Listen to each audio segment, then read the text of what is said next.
அப்பா என்று உம்மை அழைத்து விட்டால் ஆறுதல் தரும் தேவனே.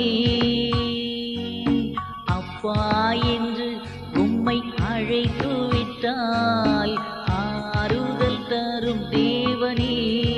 கிறிஸ்துவுக்குள் அன்பானவர்களே, ക്രിസ്തുവിൽ പ്രിയമുള്ളവരെ, ஆண்டவராக இயேசு கிறிஸ்துவின் இனிய நாமத்தில் കർത്താവ് യേശു ക്രിസ്തുവിന്റെ സ്നേഹ നാമത്തിൽ இந்த ஆறுதலின் நேரம் நிகழ்ச்சிக்கு நான் உங்களை வரவேற்கிறேன். ഈ ആശ്വാസ നേരം പരിപാടിയിലേക്ക് നിങ്ങൾക്ക് സ്വാഗതം.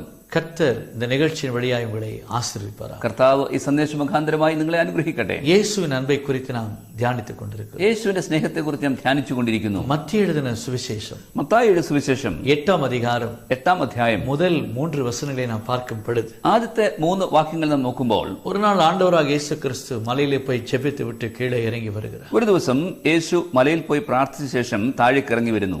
அப்படி அவர் இறங்கி வரும் பொழுது അങ്ങനെ യേശു ഇറങ്ങി വന്നാറേ அநேக ஜனங்கள் அவருக்காய் காத்திருப்பார்கள். വളരെ പുരുഷാരം യേശുവിനെ കാത്തിരിക്കുന്നു. அவரை அறிந்தவர்கள் காத்திருப்பார்கள். യേശുവിനെ അറിഞ്ഞവർ യേശുവിനെ കാത്തിരിക്കുന്നു. அப்படி இயேசுடைய முகத்தை அவர்கள் பார்க்கும் பொழுது, അങ്ങനെ യേശുവിന്റെ മുഖം അവർ നോക്കുമ്പോൾ, அவருடைய முகத்தை பார்க்கும் பொழுது இன்னைக்கு அநேகர் குணமாக போகிறார்கள் என்று அவர்களுக்கு தெரியும். യേശുവിന്റെ മുഖത്തെ കാണുമ്പോൾ തന്നെ അവർക്ക് സൗഖ്യമാകും എന്നവർക്കറിയാം. அப்படி இயேசு எப்போ ஜெபித்து விட்டு கடந்து வருவார் என்று அநேகர் காத்திருக்கிற நாட்கள் உண்டு.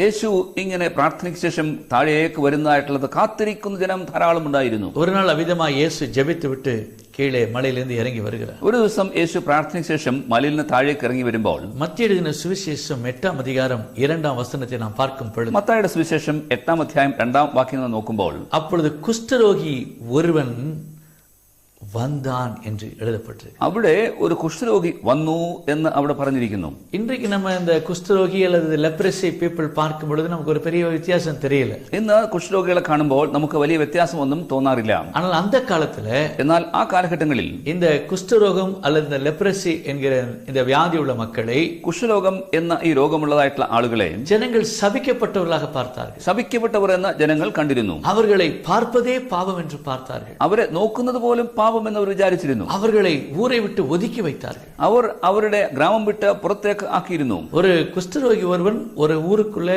ஒரு தெருவுக்குள்ள வர வேண்டும் என்றால், കുഷ്ഠരോഗി ഒരു ഗ്രാമത്തിനുള്ളിൽ ഒരു തെരുവിലേക്ക് പ്രവേശിക്കണമെങ്കിൽ அவன் அந்த தெருவில் நின்று தீட்டு தீட்டு என்று சத்தம் பண்ணணும். അവൻ അവിടെ നിന്നുകൊണ്ട് ഇങ്ങനെ വിളിച്ചു പറയണം, ഞാൻ ദുഷ്ടനായ മനുഷ്യൻ എന്ന്. அப்படி அவன் சொல்ல வேண்டும். അവൻ അങ്ങനെ പറയണം. அல்லது ஒரு சப்தத்தை எழுப்ப வேண்டும். അല്ലെങ്കിൽ ഒരു ശബ്ദം പുറപ്പെടുവിക്കണം. அதை கேட்ட உடனே അത് കേട്ട ഉടനെ எல்லா വീட்டுக்குள்ள போய் கதவை சாற்றிக் கொள்வார். എല്ലാ ആളുകളും കതകടച്ച് ഭവനത്തിനുള്ളിൽ ഇരിക്കും. இந்த தெருவை அவன் கடந்து போன பிற்பாடுதான் எல்லாம் வெளியில வருவார். തെരുവിൽ നിന്ന് അവൻ കടന്നു പോയ ശേഷം മാത്രമേ ആളുകൾ പുറത്തു വരികയുള്ളൂ. அப்படி குஷ்டரோகமுள்ள மக்கள் சபிக்கப்பட்டவர்களாக, ஒதுக்கப்பட்டவர்களாக, தள்ளப்பட்டவர்களாக இருந்த ஒரு நேரம். ആ കാലഘട്ടങ്ങളിൽ കുഷ്ഠരോഗി എന്ന വ്യക്തി അവർ തള്ളപ്പെട്ടവരായി, അവരെ പുറന്തള്ളപ്പെട്ടവരായി, അവർ പാർശ്വവൽക്കരിക്കപ്പെട്ടവരായി കാണപ്പെട്ടിരുന്നു. அதுவும் ஊழியக்காரர்களுக்கு முன்னாடி, ரபிமார்கள் முன்னாடி, போதகர்கள் முன்பாடி அவங்க வரவே கூடாது. அதற்கு தடை விதிக்கப்பட்டிருந்தது. ശുശ്രൂഷകരുടെ മുന്നായി മാത്രമല്ല, അങ്ങനെ പ്രവർത്തകരുടെ മുന്നായി, മാന്യമായ വ്യക്തികളുടെ മുന്നായി അവർ വരാനേ പാടില്ലാത്ത അവസ്ഥയായിരുന്നു. ஒருவேளை அவன் ஒரு ஆசாரனை பார்க்க வேண்டுமானால் யார் இல்லாதப்ப போய் ஆசாரனை பார்த்து அவன் தன் வியாதியை அறிக்கை பண்ண வேண்டும். പുരോഹിതനെ അവനെ കാണണമെങ്കിൽ പോലും മറ്റാരുടെയും ദൃഷ്ടിയിൽപ്പെടാതെ അവൻ പുരോഹിതന്റെ അടുക്കലേക്ക് പോകണമായിരുന്നു. இப்படிப்பட்ட ஒரு குஷ்டரோகி, അങ്ങനെ അവസ്ഥയിലുള്ള കുഷ്ഠരോഗി 2017 நம்ம ரொம்ப ஈஸியா வாசிக்கிறோம், குஷ்டரோகி ஒருவன் வந்தான். 2017 നാം വായിക്കാൻ വളരെ ലാഘവത്തോടുകൂടി കുഷ്ഠരോഗി യേശുവിന്റെ അടുക്കലേക്ക് വന്നു എന്ന്. ஆனால் அப்படி அந்த காலத்துல ஒரு சாதாரணமான விஷயம் கிடையாது. എന്നാൽ ആ കാലഘട്ടങ്ങളിൽ കുഷ്ഠരോഗി യേശുവിന്റെ അടുക്കൽ വരുന്നത് സാധാരണ സംഗതിയല്ല. ஆனால் ஆண்டவராக இயேசு கிறிஸ்து சொல்லியிருந்தார், എന്നാൽ യേശു കർത്താവ് പറയുന്നു, என்னிடத்தில் வருகிறவர்களை நான் புறம்பே தள்ளுவதே கிடையாது. എന്റെ അടുക്കലേക്ക് വരുന്നവനെ ഒരു നാളും കൈവിടുകയില്ല. அதுதான் இயேசு. അതാണ് യേശു. அதுதான் இயேசுவின் அன்பு. അതാണ് യേശുവിന്റെ സ്നേഹം. எவ்வளவு பெரிய பாவியா இருந்தாலும், பாவம் செய்திருந்தாலும், அவன் இயேசுவண்டை வரும் பொழுது அவனை மன்னிக்கிறான். എത്ര വലിയ പാപിയായിരുന്നാലും, എത്ര വലിയ പാപം ചെയ്തിരുന്നാലും യേശുവിന്റെ അടുക്കലേക്ക് വരുമ്പോൾ യേശുവിന് സൗഖ്യം ലഭിക്കുന്നു, അവന് വിടുതൽ നൽകുന്നു. பாவத்தை வெறுக்கிறார், பாவிகளையோ நேசிக்கிறார். പാപത്തെ യേശു വെറുക്കുന്നു, പാപികളെ സ്നേഹിക്കുന്നു. இந்த குஷ்டரோகி இயேசுவிடத்துல வந்து ഈ കുഷ്ഠരോഗി യേശുവിന്റെ അടുക്കൽ വന്ന് அவரை பணிந்து கொள்கிறான். യേശുവിന്റെ മുന്നിൽ മുട്ടുകുത്തുന്നു. அவருடைய பாதத்தில் விழுகிறான். പാദങ്ങളിൽ വീഴുന്നു. விழுந்து கதறுகிறான். അവൻ അങ്ങനെ കിടന്ന് നിലവിളിക്കുന്നു. அவரை ஆண்டவரே என்று அறிக்கையிடுகிறான். ദൈവമേ എന്ന് വിളിക്കുന്നു. அவர்தான் ஆண்டவர் என்கிறான். യേശു തന്നെയാവും ദൈവമെന്ന് മനസ്സിലാക്കുന്നു. அவரை பணிந்து ஆண்டவரே കർത്താവേ എന്ന് വിളിച്ചുകൊണ്ട് உமக்கு சித்தமானால் என்னை சுத்தமாக்கும் என்று ஒரு ஜெபத்தை வைத்து, നിനക്ക് മനസ്സുണ്ടെങ്കിൽ എന്നെ ശുദ്ധമാക്കുവാൻ കഴിയും എന്ന പ്രാർത്ഥന ചൊല്ലുന്നു. நீங்க இந்த குஷ்டரோகிலாம் பார்த்திருக்கீங்களா? നിങ്ങൾ കുഷ്ഠരോഗികളെ കണ്ടിട്ടുണ്ടോ? இந்த விரலெல்லாம் ஒழுகி கரைந்து விடும். വിരലെല്ലാം അത് കുഷ്ഠരോഗി അവന്റെ വിരലുകളെല്ലാം ചുരുങ്ങിയിരിക്കും. இந்த விரலெல்லாம் கரைஞ்சு போயிடும். இங்க விரலே இருக்காது. വിരലെല്ലാം അത് അഴുകിപ്പോകും. അവിടെ വിരലുണ്ടാവില്ല. மூக்கெல்லாம் கரைஞ்சு போயிடும். മൂക്കെല്ലാം അഴുകിപ്പോകും. காதுகள் கரைந்து போகும். കാതെല്ലാം കുറവായി പോകും. கால் விரல்கள் அதெல்லாம் அந்த அப்படியே கரைஞ்சு அந்த இடமே இல்லாம போயிடும். കാലിലെ വിരലുകളൊക്കെയും അത് അലിഞ്ഞു മാറി അവിടെ ഒന്നും ഉണ്ടായിരിക്കില്ല.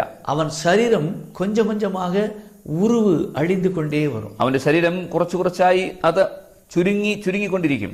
இதுதான் அந்த குஷ்டரோக வியாதியுடைய கொடுமை. ഇതാണ് കുഷ്ഠരോഗം എന്ന രോഗത്തിന്റെ അവസ്ഥ.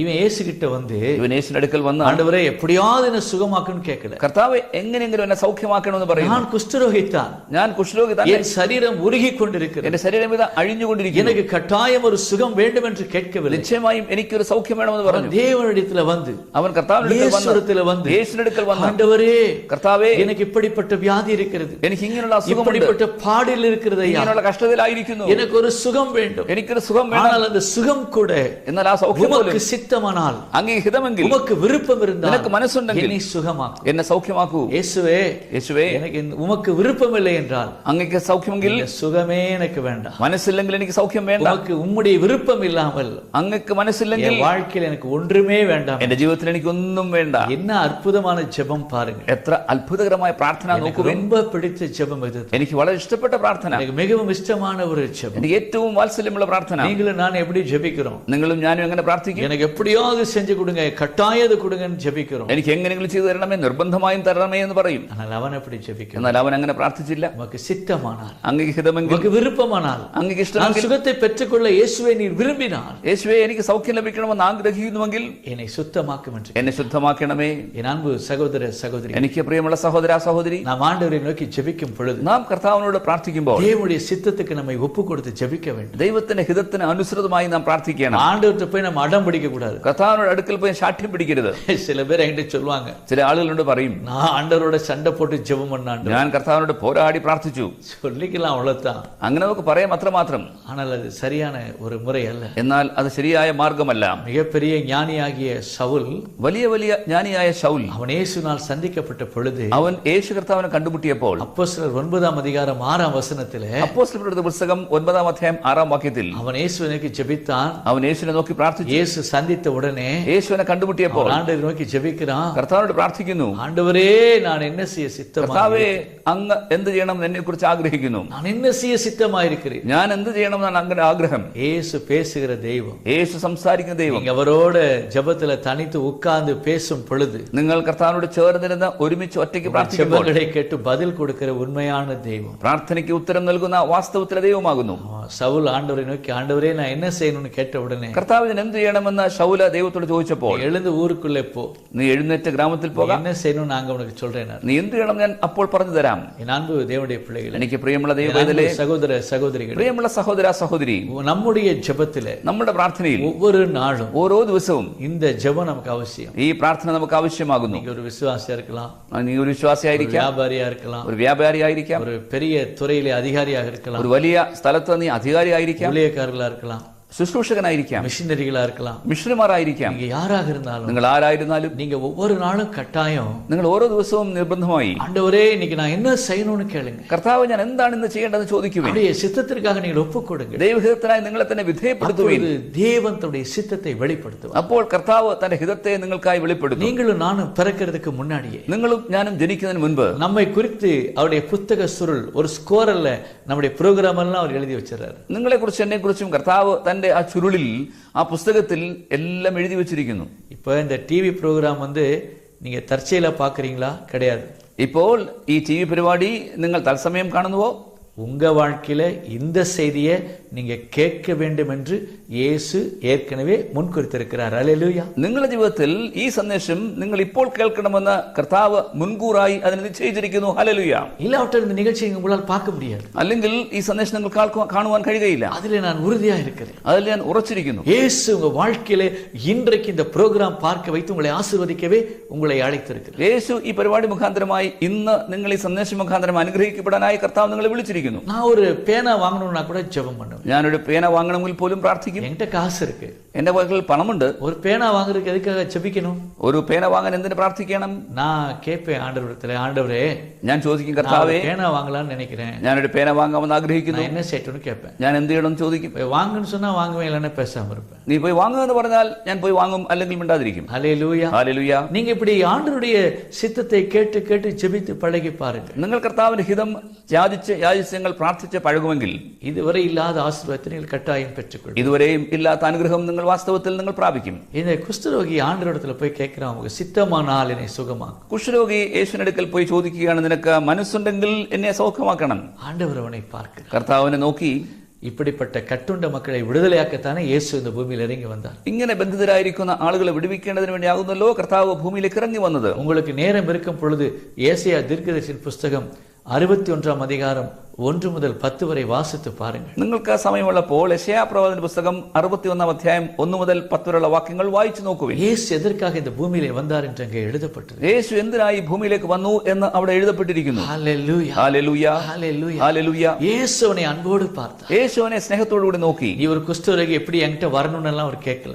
ഈ കുഷ്ഠരോഗി എന്റെ അടുക്കൽ എന്തിനു വന്നു എന്നും ചോദിച്ചില്ല. அவனை அன்போடு பார்த்தார். സ്നേഹത്തോടുകൂടി യേശു നോക്കി. அவனை பார்த்து ஆண்டவர் சொன்னார், അവനെ നോക്കി യേശു പറഞ്ഞു, எனக்கு சித்தம் உண்டு, എനിക്ക് മനസ്സുണ്ട്, சுத்தமாக என்று சொன்னார். നീ ശുദ്ധമാകാ എന്ന് പറഞ്ഞു. ഹല്ലേലൂയ. இந்த குஷ்டரோகியை பார்த்து இயேசு சொன்னார், കുഷ്ഠരോഗി നോക്കി യേശു പറഞ്ഞു, என் மகனே நீ சுகமாவதில் எனக்கு சித்தம் உண்டு. എന്റെ മകനെ നീ സൗഖ്യമാകുന്നതിന് എനിക്ക് മനസ്സുണ്ട്. இப்படிப்பட்ட வியாதியோடு நீ வாழ்வது என்னுடைய சித்தம் அல்ல. ഇങ്ങനെ രോഗത്തിൽ അവസ്ഥയിലായിരിക്കുന്ന എനിക്ക് ഇഷ്ടമല്ല. இப்படி துன்பத்தோடு வாழ்வது என்னுடைய சித்தம் அல்ல. ഇങ്ങനെ കഷ്ടതയിൽ നീ വസിക്കുന്ന എനിക്ക് ഹിതമല്ല. இப்படி கடன் பாரத்தோடு நீ வாழ்வது எனக்கு சித்தம் அல்ல. ഇങ്ങനെ കടബാധയിൽ നീ ആയിരിക്കുന്നതിന് എനിക്ക് ഹിതമല്ല. இந்த வியாதியோடு நீ இருப்பது எனக்கு சித்தம் அல்ல. ഈ രോഗത്തിൽ നീ ആയിരിക്കുന്നതിന്റെ ഇഷ്ടമല്ല. நீ இப்பொழுது சுத்தமாக, നീ ഇപ്പോൾ സൗഖ്യമാകാം. நீ இப்பொழுது ஆசீர்வாதத்தை பெற்றுக்கொள். നീ ഇപ്പോൾ അനുഗ്രഹം പ്രാപിക്കാം. அதற்காகவே இந்த பூமியில இறங்கி வந்தார். അതിനായി യേശു ഭൂമിയിലേക്ക് വന്നു. ஹல்லேலூயா. ഹല്ലേലൂയ. இந்த குஷ்டரோகியை பார்த்து കുഷ്ഠരോഗി നോക്കി அவர் அன்போடு சொன்னார், பாத்தீங்களா, സ്നേഹത്തോടുകൂടി യേശു പറഞ്ഞു, எனக்கு சித்தம் உண்டு, എനിക്ക് മനസ്സുണ്ട്, சுத்தமாகன்னு சொன்னார். നീ ശുദ്ധമാകാ. அந்த நிமிஷத்திலே ആ നിമിഷത്തിൽ തന്നെ அவனுடைய குஷ்டரோகம் நீங்கி അവന്റെ കുഷ്ഠരോഗം മാറി. அவன் சுத்தமானான். അവൻ ശുദ്ധമായി. ஹல்லேலூயா. ഹല്ലേലൂയ. ஹல்லேலூயா. ஹல்லேலூயா. ஹல்லேலூயா. ஹல்லேலூயா. இந்த நிகழ்ச்சியை பார்த்துக் கொண்டிருக்கிற தேவனுடைய பிள்ளைகளே, ഈ സന്ദേശം കണ്ടുകൊണ്ടിരിക്കുന്ന ദൈവത്തിന്റെ മക്കളെ, நீங்கள் இப்பொழுது இயேசுவை பார்த்து உங்கள் கஷ்டங்களை சொல்லுங்க. നിങ്ങൾ നിങ്ങളുടെ കഷ്ടതകളൊക്കെ യേശുവിനെ നോക്കി உங்க പറയുവിൻ. பாரங்களை சொல்லுங்க. നിങ്ങളുടെ ഭാരങ്ങളെ പറയുവിൻ. உங்க எக்ஸ்பெக்டேஷன், உங்கள் எதிர்பார்ப்புகளை சொல்லுங்க. നിങ്ങളുടെ പ്രതീക്ഷകളൊക്കെ യേശുവിനോട് പറയുവിൻ. உங்க கஷ்டங்களை மனம் திறந்து பேசுங்க. നിങ്ങളുടെ കഷ്ടതകൾ മനസ്സ് തുറന്ന് പറയുവിൻ. ஜெப நேரத்தில் என்னோடு கடந்து வாங்க. നിങ്ങൾ പ്രാർത്ഥനയ്ക്കായി എന്നോട് ചേർന്ന് വരുവിൻ. ஆண்டவரே உமக்கு சித்தமானால், കർത്താവേ അങ്ങ് ഹിതമെങ്കിൽ, இயேசுவே உமக்கு சித்தமானால், യേശുവേ അങ്ങക്ക് മനസ്സുണ്ടെങ്കിൽ, சித்தமானால் என்ற வார்த்தையை நீங்க உபயோகப்படுத்துங்க. ആ മനസ്സുണ്ടെങ്കിൽ എന്ന വാക്ക് നിങ്ങൾ ഉപയോഗിക്കുവിൻ. இயேசுவே உமக்கு சித்தமானால் வியாதியை மாற்றுங்கன்னு கேளுங்க. യേശുവേ അങ്ങ് ഹിതമെങ്കിൽ എന്റെ വ്യാധിയെ മാറ്റണമേ. இயேசுவே உமக்கு சித்தமானால் வியாபாரத்தை ஆசீர்வதின்னு യേശുവേ கேளுங்க. അങ്ങക്ക് മനസ്സുണ്ടെങ്കിൽ വ്യാപാരത്തിൽ വ്യത്യാസം വരുത്തണമേ. இயேசுவே உமக்கு சித்தமானால் என் பலவீனத்தை மாற்றுங்கன்னு യേശുവേ கேளுங்க. അങ്ങക്ക് മനസ്സുണ്ടെങ്കിൽ ബലഹീനത എടുത്തു മാറ്റണമേ. இயேசுவே உமக்கு சித்தமானால் வேலையை தாங்கன்னு கேளுங்க. യേശുവേ അങ്ങക്ക് മനസ്സുണ്ടെങ്കിൽ എനിക്ക് ജോലി നൽകണമേ. இயேசு உங்களை பார்த்து சொல்வார், യേശു നിങ്ങളെ നോക്കി പറയുന്നു, எஸ் അതെ ஐ வில், ഞാൻ ചെയ്യും, எனக்கு சித்தம் உண்டு, എനിക്ക് ഹിതമുണ്ട്, சித்தம் உண்டு, എനിക്ക് മനസ്സുണ്ട്, நீ சுத்தமாக നീ ശുദ്ധമാകാം, ஆசீர்வாதத்தை பெற்றுக்கொள் ഈ അനുഗ്രഹം പ്രാപിക്കുവീൻ என்று கட்டாயம் இயேசு சொன்னார். ഇന്ന് നിശ്ചയമായും കർത്താവ് അനുഗ്രഹിക്കും. என் அன்பு தேவனுடைய பிள்ளைகளே, എനിക്ക് പ്രിയമുള്ള ദൈവവൈതലേ, ஒரு முறை எங்களுடைய அலுவலகத்திற்கு ഒരിക്കൽ ഞാനൊരു സ്ഥലത്ത് ஒரு மனிதர் கடந்து வந்தார். ഒരു മനുഷ്യൻ കടന്നു വന്നു. அவரை பார்க்கும் பொழுது അദ്ദേഹത്തെ നോക്കിയപ്പോൾ அவருடைய தோற்றம் மிகவும் நன்றாயிருந்தது. അവന്റെ മുഖഭാവമൊക്കെ നന്നായിരുന്നു. ஆனால் அவருடைய முகமோ மிகவும் வாடி இருந்தது. എന്നാൽ അദ്ദേഹത്തിന്റെ മുഖഭാവം വാടി കണ്ടിരുന്നു. ஏன்னா என்னையா உங்களுக்கு கஷ்டம் என்று ഞാൻ ചോദിച്ചു, എന്താണ് നിങ്ങളുടെ പ്രയാസം? என் மனைவி என்னை பிரிந்து എന്റെ ഭാര്യ എന്നെ പിരിഞ്ഞ് 3 ஆண்டுகளாகிவிட்டது. 3 വർഷങ്ങൾ കഴിഞ്ഞിരിക്കുന്നു. ஏன் பிரிஞ்சு போனாங்கன்னு கேட்டேன். എന്തുകൊണ്ട് പിരിഞ്ഞു പോയി ഞാൻ ചോദിച്ചു. நீங்க ஏதாவது குடிகாரரா, அடிச்சிங்களான்னு கேட்டேன். നീ മദ്യപാനിയാകുന്നുവോ, നീ അവരെ തല്ലിയോ? இல்லைன்னு சொன்னாங்க. ഇല്ല എന്ന് പറഞ്ഞു. கூட வந்தவங்க சொன்னாங்க, ரொம்ப நல்ல மனுஷன், കൂടെ വന്നവർ പറഞ്ഞു, ഇദ്ദേഹം നല്ല മനുഷ്യൻ, மனைவி அப்படி நேசித்த மனிதன் என்று சொன்னாங்க. ഭാര്യ നല്ലോണം സ്നേഹിച്ച മനുഷ്യൻ എന്ന് പറഞ്ഞു. அப்புறம் ஏன் அவள் விலகி போனாள்? പിന്നെ എന്തുകൊണ്ട് മാറിപ്പോയി? தெரியவில்லை. എനിക്ക് അറിഞ്ഞുകൂടാന്ന് പറഞ്ഞു. தெரியலையா? എനിക്ക് അറിഞ്ഞുകൂടാന്ന് പറഞ്ഞു. ரொம்ப அன்பா நேசித்தேன். ഞാൻ വളരെ സ്നേഹത്തോടെ ஆனால் அவளுக்கு என்னை பார்த்தாலே பிடிக்கிறது இல்லை. എന്നാൽ എനിക്ക് അവൾ എന്നെ കണ്ടാലേ അവൾക്ക് ഇഷ്ടപ്പെടുന്നില്ല. என்னை பார்த்தாலே அவளுக்கு ஒரு எரிச்சல் வரும். എന്നെ കണ്ടാൽ തന്നെ അവൾക്ക് ദേഷ്യമാകുന്നു என்று சொன்ன பொழுது எனக்கு ஆச்சரியமா இருக்கு. എന്ന് പറഞ്ഞപ്പോൾ എനിക്ക് അതിശയം തോന്നി. அந்த സഹോദരനുக்காக நான் ஜெபித்தேன். ആ സഹോദരനോട് ഞാൻ പ്രാർത്ഥിച്ചു. அப்பொழுது ആവിയാனവரிடத்தில் ஒரு മறைപொരുளை வெளிப்படுத்தி, അപ്പോൾ പരിശുദ്ധാത്മ മറഞ്ഞിരുന്ന സംഗതി നീ കാണിച്ചു തന്നു. இந்த பெண்ணை, ഈ സ്ത്രീയെ ஏற்கனவே ஒருத்தர் கல்யாணம் பண்ணணும்னு ஆசைப்பட்டிருக்கிறாங்க. മറ്റാരോ വിവാഹം കഴിക്കാൻ ആഗ്രഹിച്ചിരുന്നു. എന്നാൽ அவர்களுக்கு இந்த பெண்ணை கொடுக்காமல் ആ സ്ത്രീ ആ മനുഷ്യനെ സ്ത്രീയെ കൊടുക്കാതെ இவருக்கு கல்யாணம் பண்ணி கொடுத்துட்டாங்க. ഈ മനുഷ്യന് കുടുംബക്കാരെ വിവാഹം ചെയ്തു കൊടുത്തു. ஆனா அந்த குடும்பம், എന്നാൽ ആ കുടുംബം எனக்கு இவள் மனைவியாக வரவில்லையே, ഈ സ്ത്രീ എന്റെ ഭാര്യയായി വന്നില്ലല്ലോ, இவள் எப்படி நிம்மதியாக வாழலாம், ഇവൾ എങ്ങനെ സമാധാനത്തോടെ ജീവിക്കും என்று ஏதோ ஒரு காரியத்தை செய்து விட்டார். എന്ന് ഏതോ കാര്യങ്ങൾ ചെയ്തു കളഞ്ഞു. அவர்கள் கல்யாணம் ஆகி ஒரு 6 மாசம் நல்லா இருந்தாங்க, அவ்வளவுதான். വിവാഹം കഴിഞ്ഞ് 6 മാസക്കാലം നന്നായിരുന്നു, അത്രമാത്രം. காரணமில்லாமல் சண்டைகள், കാരണമില്ലാതെ വിരോധങ്ങൾ, காரணமில்லாமல் போராட்டங்கள், കാരണമില്ലാതെ പോരാട്ടങ്ങൾ. ஒரு நாள் அந்த மகள் தன் பிறந்த வீட்டுக்கு போய்விட்டாள். ഒരു ദിവസം അവൾ തന്റെ ജന്മഭവനത്തിലേക്ക് பல இடங்களிலே ஜெபிக்கிறார்கள், ஒன்றும் புரியவில்லை. അവരിങ്ങനെ പ്രാർത്ഥിച്ചുകൊണ്ടിരിക്കും, പക്ഷേ ഒന്നും സംഭവിക്കുന്നില്ല. கோயம்புத்தூர் அழைத்துக் கொண்டு வந்தார்கள், சகோதரனை அழைத்துக் கொண்டு வந்தார்கள். ഈ സഹോദരനെ കോയമ്പത്തൂരിലേക്ക് കൊണ്ടുവന്നു. தேவன் அந்த காரியத்தை எனக்கு வெளிப்படுத்தினார். ദൈവം ആ കാര്യം എനിക്ക് വെളിപ്പെടുത്തി. பிறகு நான் அந்த சகோதரியுடைய குடும்பத்தோடு பேசினேன். പിന്നീട് ഞാൻ ആ സഹോദരിയുടെ കുടുംബത്തോട് സംസാരിച്ചു. அந்த மகளை எங்கள் ஆபீஸுக்கு வர சொல்லி, ഒരു ദിവസം ആ മകളെ എന്റെ ഓഫീസിലേക്ക് വരാൻ പറഞ്ഞു நாங்கள் உபவாசத்தோடு கூட ஜெபித்தோம். ഞങ്ങൾ ഉപവാസത്തോടെ പ്രാർത്ഥിച്ചു. அந்த മകളുக்குள்ளே இருந்து ആ മകൾക്കുള്ളിലുണ്ടായിരുന്ന ஒரு பொல்லாத ஆவி பேச ஆரம்பித்தது. ഒരു ദുഷ്ടാത്മാവ് സംസാരിക്കാൻ തുടങ്ങി. அதுதான் இந்த நிகழ்ச்சி எனக்கு சொன்னது. അതാണ് ഈ സന്ദേശം എന്നോട് പറഞ്ഞത്. இவனை திருமணம் செய்வதற்கு ஒரு குடும்பத்தார் எதிர்ப்பு தெரிவித்து என்னை அனுப்பியிருக்கிறார்.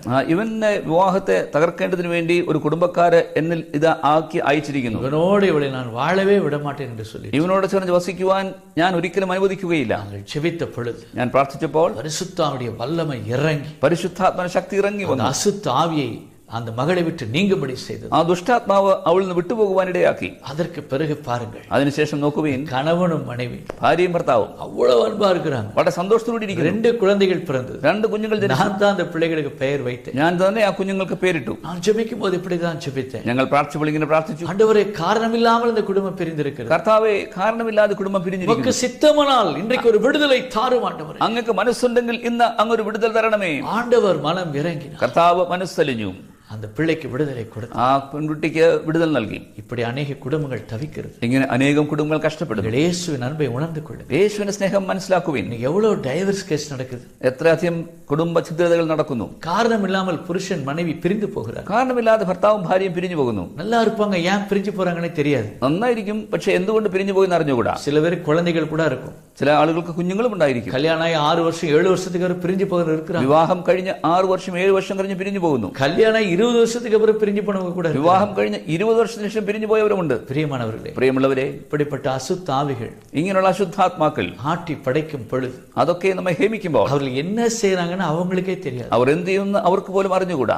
எப்படி ஒரு குடிகாரன் குடித்திருக்கும் பொழுது அவனுக்கு என்ன அட்வைஸ் பண்ணாலும் புரியாது, அடிச்சாலும் அவனுக்கு சொரணை இருக்காது. മദ്യപാനി മദ്യപിച്ചിരിക്കുമ്പോൾ എന്ത് ഉപദേശം നൽകിയാലും മനസ്സിലാവില്ല, അവന് തല്ലിയാലും അവന് മനസ്സിലാവില്ല. அப்படிப்பட்ட அதை போலத்தான் അങ്ങനെ തന്നെ இப்படிப்பட்ட மக்கள் அசுத்தாவினாலே பிடிக்கப்படும் பொழுது, ഇത്തരത്തിലുള്ള ആളുകൾ അവര ദുഷ്ടാത്മാവിനാൽ പിടിക്കപ്പെടുമ്പോൾ அவர்கள் என்ன செய்யறாங்கன்னே தெரியாது. എന്ത് ചെയ്യണമെന്ന് പോലും അവർക്ക് അറിഞ്ഞുകൂടാ. இன்னைக்கு நம்முடைய தேசத்திலே ஏராளமான குடும்பங்கள் அப்படி பிரிந்து போகிறது. ഇന്ന് നമ്മുടെ ദേശത്തിൽ അനേകം കുടുംബങ്ങൾ അങ്ങനെ പിരിഞ്ഞു പോകുന്നു. ஒரு காலத்திலே இந்தியா குடும்ப வாழ்க்கைக்கு சாட்சியா இருக்கு. ഒരു കാലഘട്ടത്ത് കുടുംബ ജീവിതത്തിന് വേണ്ടി സാക്ഷ്യമുള്ള രാജ്യമായിരുന്നു ഭാരതം. இன்னைக்கு நீங்க பேப்பரை பாருங்க, ഇന്ന് നിങ്ങൾ വർത്തമാന പത്രം നോക്കുവിൻ, இந்த இடத்துல எல்லா ஊர்ல பாருங்க, എല്ലായിടത്തും എല്ലാ ഗ്രാമങ്ങളിലും നോക്കുവിൻ, கணவன் மனைவி பிரிந்து போகிறது அதிகமாகிறது. ഭാര്യയും ഭർത്താവും പിരിഞ്ഞു പോകുന്ന അധികമായിരിക്കുന്നു. டைவர்ஸ் கேஸ் கோர்ட்டில் அதிகமாகிறது. ആ കുടുംബജീവിതത്തിലെ ഛിദ്രത കോടതിയിൽ അധികമായിരിക്കുന്നു. என்ன காரணம்? അതിന് കാരണം എന്ത്? அங்க இயேசுவின் அன்பு இல்லை. അവിടെ യേശുവിന്റെ സ്നേഹമില്ല. ஏதோ ஒரு அசுத்தாவிலே ஆட்டி படைக்கப்படுகிறார். ഏതോ ഒരു ദുഷ്ടാത്മാവ് അവരെ അധീനതയിലാക്കിയിരിക്കുന്നു. இப்படிப்பட்ட மக்களை நான் கோயம்புத்தூர் வரும்படி அழைக்கிறேன். അങ്ങനെയുള്ള ആളുകൾ